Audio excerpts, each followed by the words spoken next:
Good evening, ladies and gentlemen, and welcome to Skip E. Lowe Looks at Hollywood.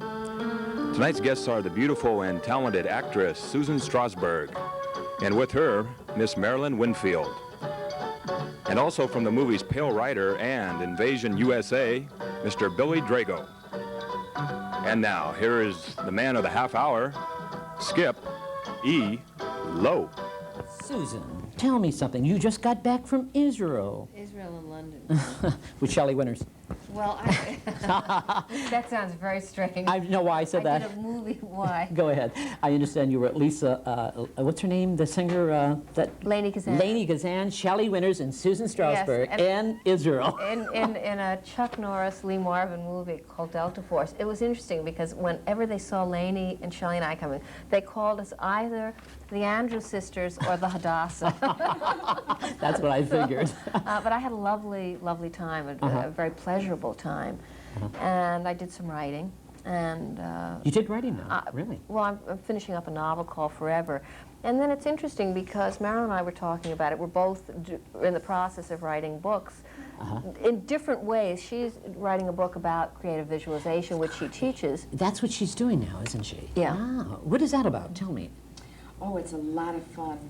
And it's about learning how to consciously create what you want in your life.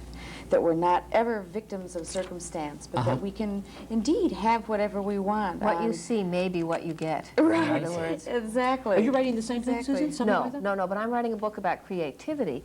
And the reason that I'm fascinated by the creative visualization area is it's so close to, in fact, actors were doing it before it was called creative visualization. Stanislavski's original work, which had an actor recreating through the sensory experiences, imagining, recreating this experience, creating real thoughts and feelings under imaginary circumstances, is very much what creative visualization does. However, it takes what the actor does for acting and takes it into life. In other words, into healing, or creating different circumstances in your life, or even into, in the sense that energy follows thought. So it's very important where you direct your thought. Very good, thank you. You said that well. You did. And Marilyn has for instance, at the University of Chicago, I think it was, that they took 3 basketball teams. One team practiced an hour a day, actually. Another mentally practiced an hour a day, and one didn't practice at all. The teams that practiced an hour a day physically and an hour a day mentally had the same degree of improvement. Really? Yeah. And both of those teams just slaughtered the team that didn't practice at all. Yeah. I see. How did you get into that, Marilyn? I got into it through my own desire to grow and just knowing that there was more. And I had been trained as a therapist and had been working doing that and teaching meditation and things. And when I discovered this, this I found to be more effective than anything. And it was fun. And so I left my regular therapy and opened a private practice. And I see. For instance, football players now, they are putting football players, I love it, into isolation tanks. And working with them, for instance, I think you've done this kind of work, Marilyn, in private counseling. And you know, a lot of corporations are now doing this work also. But for instance, in private counseling, she's done work with athletes because they found that by creating almost like a card, the mind is like a computer, but we don't do garbage in, garbage out, and we don't replace. We take out a card and then we don't put anything in. That with an athlete, for instance, let's say who has a nervous problem or some kind of block, just like a writer or an actor, that if you can work on reprogramming this through actually creating, through visualization, an alternative that you can break through the blocks. In other words, it's like a new sort of, I think of it as a new age, high-powered tool. It's a new positive thinking, isn't it? But also, or is it? Yes, but positive thinking was so general, because positive thinking, that's like saying think, but how do you do it without, that's like saying, everyone should be able to play the piano, but if you don't have exercises, how can you do it? So that what Marilyn teaches and works with in therapy, and what I'm interested in, because of acting now and doing some teaching. Does it really help your acting now? Oh, it does. Sure, of course it really does. Yeah. Well, sure. You know, if you think about it, for instance, in hypnosis, When you create a burn, let's say, your skin blisters. Yes. Well, what an actor does is so similar to that, creating something where there is nothing. Proust said in, Proust described in Remembrance of Things Past, which, by the way, I never finished. It sounds as if I've read the whole book, and I haven't. But he talks about going past a store and smelling madeleines, tea cakes, and that this smell brought back his entire childhood. So that you can, see, the mind has this capacity to not just to recreate, but to create anew when it's in an altered state. But you have to know how to get into that altered state, which is involves concentration, relaxation, focus. You see, it's all things that an actor has to do. Right. But also, along with recreating that, there are also beliefs and attitudes that we have that get in our way. So, for instance, with actors, there's the whole syndrome of the struggling actor. And what needs to be done there also, besides creating the picture of having what we want, is determining what beliefs and attitudes we have that get in our way, that are limiting, and to actually change those beliefs. And there are techniques for doing that, and the attitudes, as well as looking to see what are the payoffs, the negative payoffs that we get for not having what we want. Because whenever we want something and we don't have it, we're always getting negative payoffs for not. So we can identify what those are and release them. I see. And it's really, I think this whole area is particularly for creative people who've already dealt with it. I just find fascinating. Susan Strasberg, tell me something. Israel. Depends what. I gotta know. You've been writing this book? Forever, yeah. Forever? No, I haven't been writing it forever. It's called Forever. Oh, it is called Forever. What's it about, Susan? It's about, let me see if I can quickly It's not like your first one. tell it. No, the first one was, Bittersweet was an autobiography. This is a novel. It's about an Irish Catholic, tall, blonde, blue-eyed superstar, that's so nobody will think it's me, who has a crisis in her life when she reaches 40. But it's also about a woman who tends to define herself through the men in her life, that her image is created that way. And someone who has a kind of transformational experience when she's 40, and it's a whole shift in her values, and it's a love story. So that's why it's Tell me called something. Forever. Love story. Getting to love story. I just saw the Inquirer today, matter of fact. You and Glenn Ford. Is that true? Read the Inquirer. I mean, I think we have to discuss this seriously. Do you buy it, or do you just look at it at the checkout stand? The checkout stand, Susan. No, Me too. Tell me, is it true? I mean, I didn't see it, so I don't know what's true. But Glenn is a friend. Glenn and Drew are new romancing. Glenn is a friend of mine. He's a lovely man. I figure lovely that. man. I figure it wasn't romancing, is it? Just a friend. But is there really a man in your life right now? Now, is there really a man in your life right now, Susan? Come on. That's not what we're discussing today. You don't have time to talk about my life today because you have another guest. But tell us about the Institute, the Actors Institute.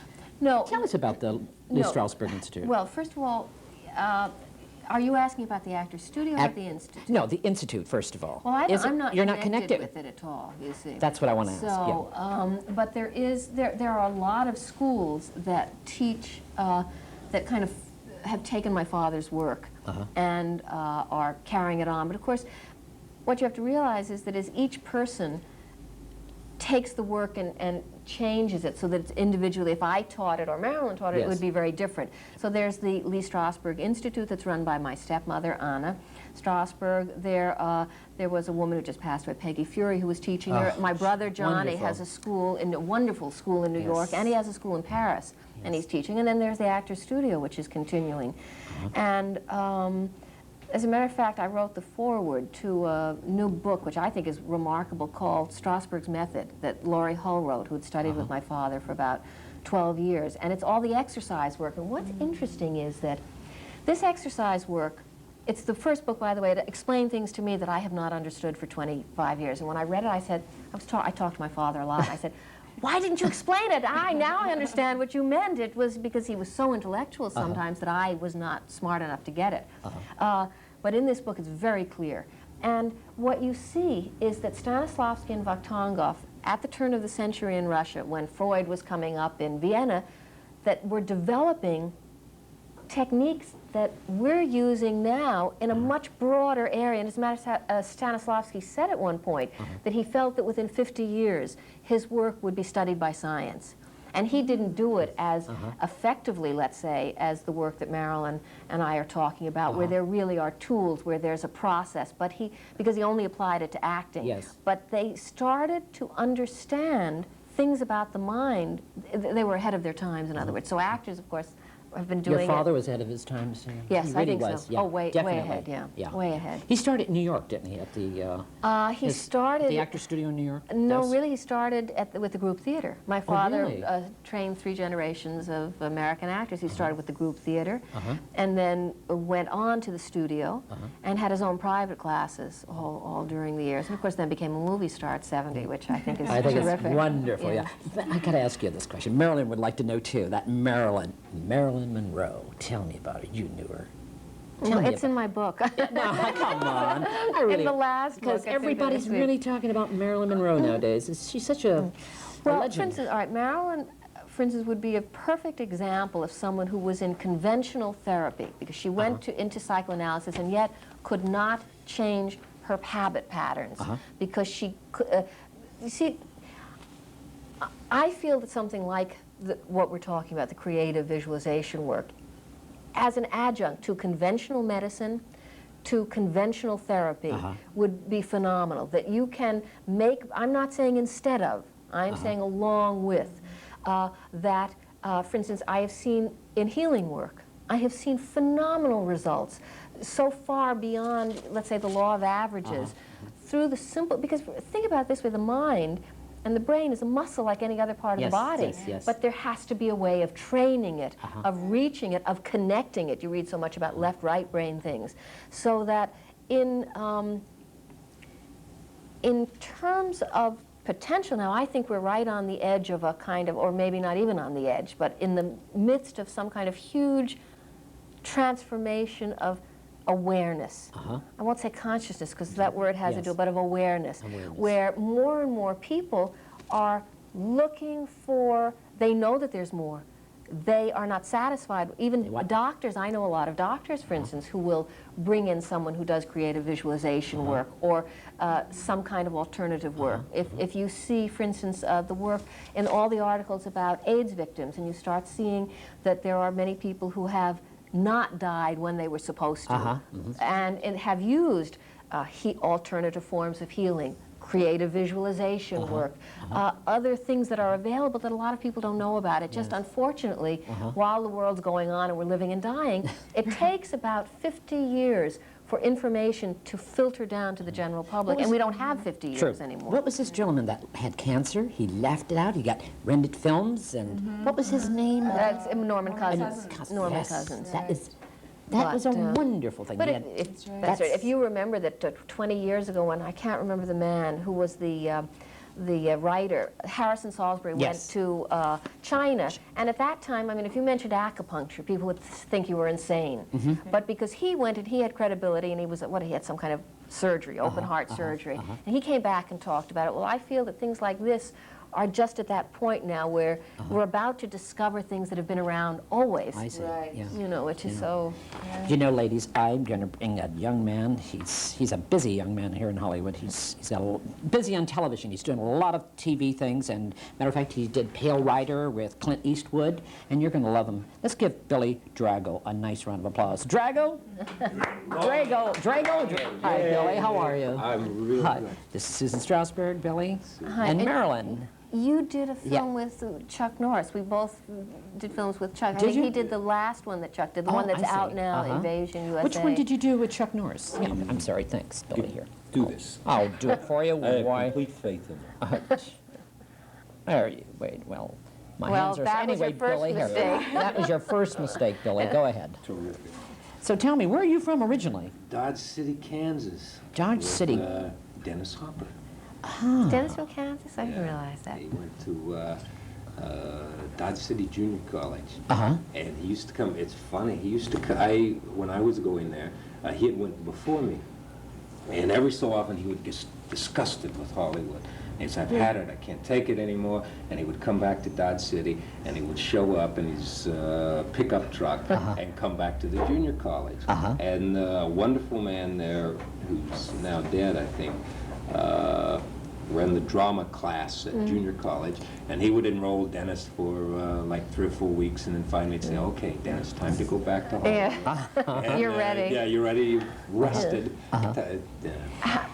Go ahead. I got to ask you this question. You went to New York to get your big break. That is the question. People, That's what I was gonna ask, actors whether go they to came New here. York first, and then Not they all come to of them, Hollywood. not all of them, But not to get the necessarily. break big, what do you think, Billy? What happened to you? I love New York anyway. I So mean, do it's, I. I Yeah, just me- love it, but it's almost impossible, I think, for an actor to really make a living there. In New York. Unless you're love very, being I think if you're very established that you can, because if you it's like saying once you get to a certain point you can live any place. Yes, no, now, of course. I'm doing a film with Dean Stockwell, and he lives in Santa Fe. Yes. And works out of Santa Fe. So if you can live in Santa Fe, of course you can live Live anywhere. in New York. But my point is that you were from Dodge City, and you didn't come to California. You went directly to New York City. Well, And I was doing a tour in, I was a disc jockey for a long time. And one day I was actually real successful, and then... Where was this at? In all over. I had a syndicated show on Mutual Network, late night jazz and country blues and talk and that. And so one day I said, there was a possibility of me going to Canada to do a tour. And so on a Friday, I called up my business manager and I said, sell the show. Monday I'm leaving for Canada. I'm going to go be an actor. And so I went to Canada and we toured, and the show closed in Hudson Bay, which is the moose capital of the world. And It was a moose steak. Yes. I'm so kick me off the show I'm now. trying to, the straight man, I'm trying to say. That's right. But it was so they called up and they said, the show's closed, where do you want to go? And I said, they had to give us our tickets from the equity bond. Yeah. And I said, give me a train ticket to New York City. So I ended up in New York, and I loved it. Reservation. You lived on a reservation? Yeah, Indian reservation. Indian Reservation. Yeah, Where is that? In Dodge City? In the Oklahoma Panhandle, and Really? spilling over into wild? New Mexico. Yeah. So you are an Indian? Yeah, my father's full-blood What? Indian, Chiricahua. Chiricahua. Yeah. Now, what kind is that? That's kind of, they're one of the 12 tribes of the Apaches. There's only, I think, 5 tribes left now. The rest of them are extinct. But the Chiricahua and the Mescalero are a couple of the tribes that are still around. I see. Horses. Do you ride horses and all Oh, that? yeah. Do you do all that? Yeah. Yes. Yeah, I And love Pale Rider. Did you? I didn't see that movie with Clint Eastwood. Kind of a guy is he to work with? I loved him. Is he? He loved actors. He just, Yeah, I we get that impression that from just a little bit that I've read about him. I mean, Really. I got the feeling he was kind of hard-nosed sometimes with the executives when they would come in. But you can't be in this business in that Well, no, of position without course. being hard. Of course, because he's on the line. I mean, it's his, That's they're going to say, oh, God, did you see the terrible bomb Clint Eastwood did? If it doesn't work out, he That's gets... It's his name it's and his face problem. up there. But Yes. no, he loved actors. Yeah. Just loved He's them. And it always was a- behind that camera watching. Yeah. Well, you know, the interesting thing was watching him, the transformation, because he was directing from this kind of middle-aged, graying, Yeah. humped-over man behind the camera with a Right. stocking hat on, and then it'd be time for him, right? And he had a whole routine that he went through, about 5 minutes, and it involved walking, and then all of a sudden, there was Preparation. Clint Eastwood. Yes, You know, yes, this character that he's I created. think he's a Gemini in terms of astrology, which is that dual. I think so, yeah. Is he Can't a be all Gemini? bad, so am I. I'm Yeah. a Gemini too. June Nobody's 6th. perfect. Okay, darling. We're wonderful. I mean, if you can stop us talking, we're terrific. Tell me, Billy. Yes. You're an athlete and all that. Do you do all that?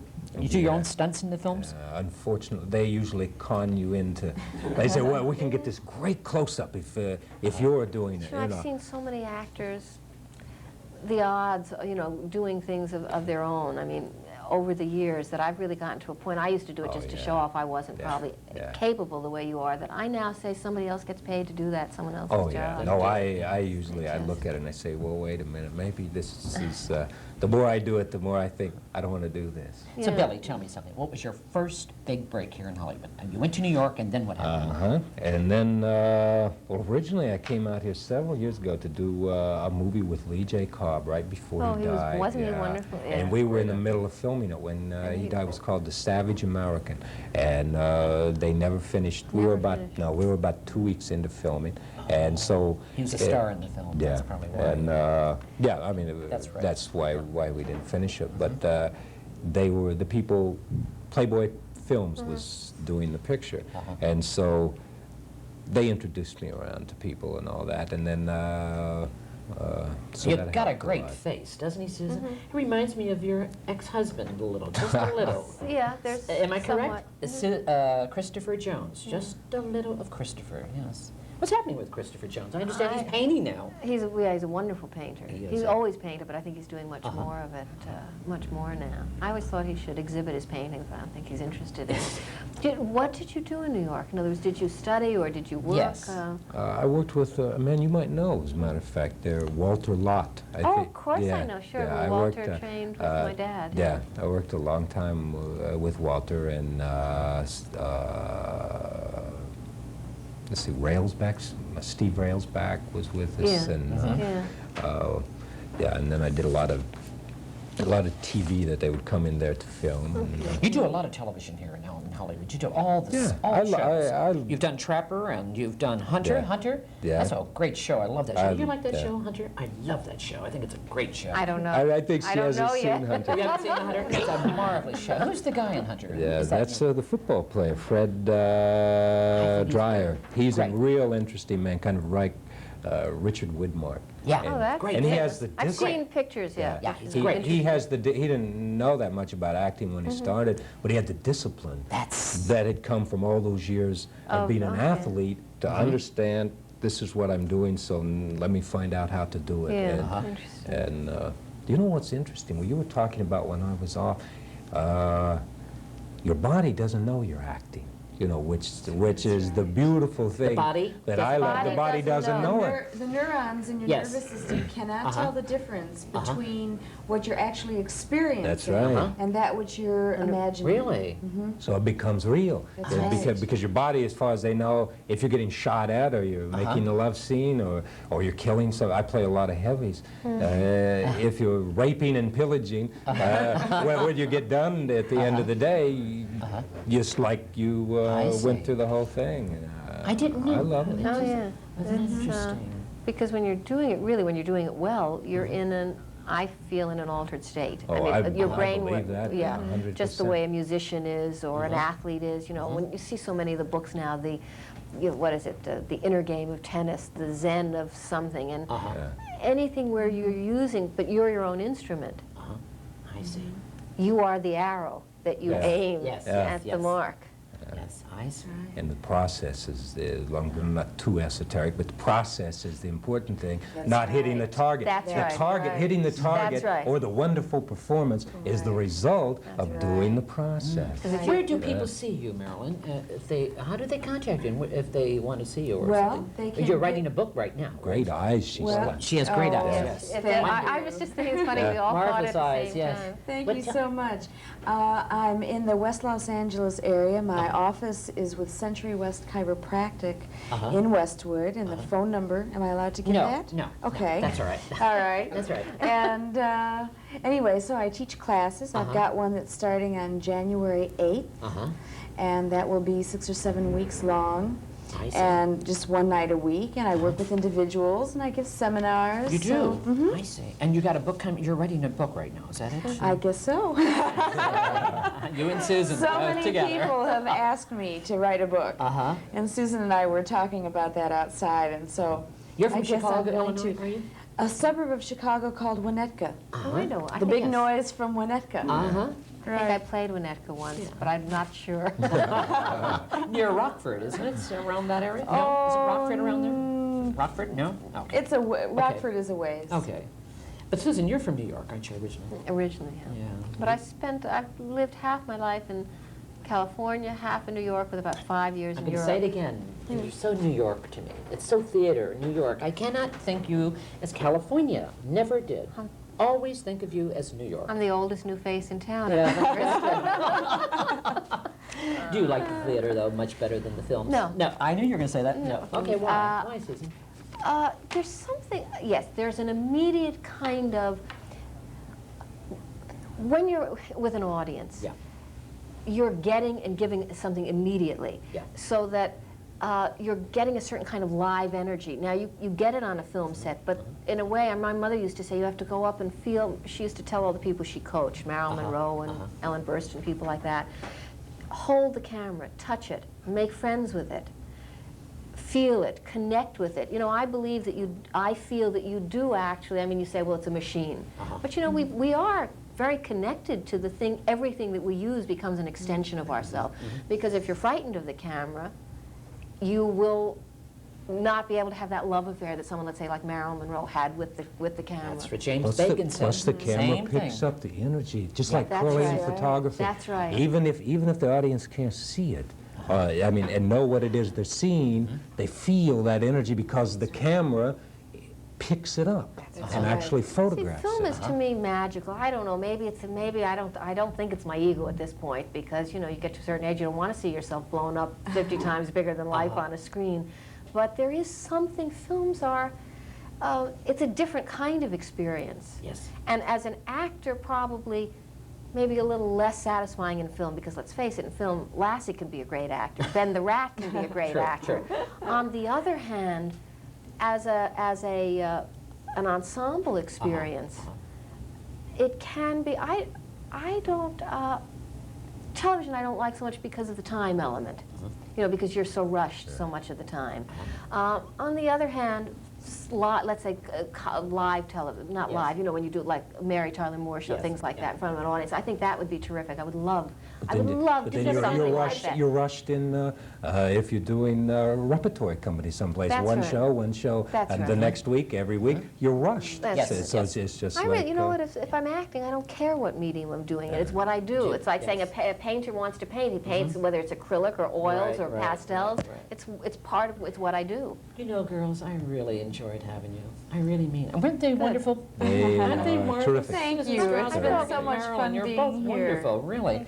And Billy, what's really going to happen? What's happening with your career Okay, now? I I'm wanna know doing real a quick. wonderful picture called Bonsai Runner with Dean Stockwell. And we've been filming about 3 weeks, and I have another two and a half weeks to film on it. I got married to a wonderful lady who you know, Silvana Gallardo. Who was on your show a few months ago.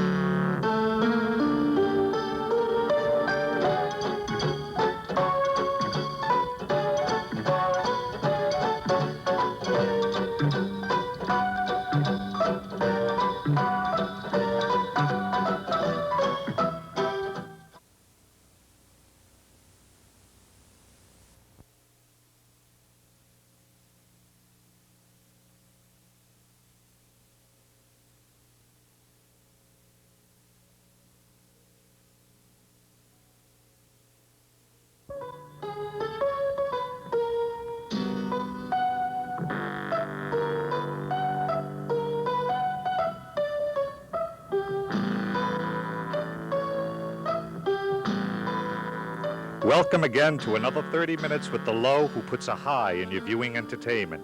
Think of TikTok, Cassie, The Mirror Dance, stir in a Tony Award for Best Performance in a Musical by an Actress, and you will come up with the identity of our first guest today. She is the light on her toes, strong on talent, Donna Mckechnie. Until recently, the best-known nightingales were the one belonging to the Emperor and the one who sang in Berkeley Square. We now have a notable addition to the select list. I refer to the long-running Confessions of a Nightingale, made memorable by the tour de force performance of our other guest this day, Ray Strickland. And now, here's someone himself who warbles, your host and man of the half hour, Skip E. Lowe. 10 years, my God. Chorus Line. It's one of the longest-running Broadway Yes. shows right now. And it's still running. It is. Yes, It's here. And I'm not doing it, though. I know. Not in New York. Yeah. But you're from Detroit, Michigan. Originally, yes. My God, you know, I worked Detroit. The Yes? Elmwood Casino outside. sure. I love Detroit. That's a great show town. Yes, it is. I like Detroit a lot. Yes. You know, it's been a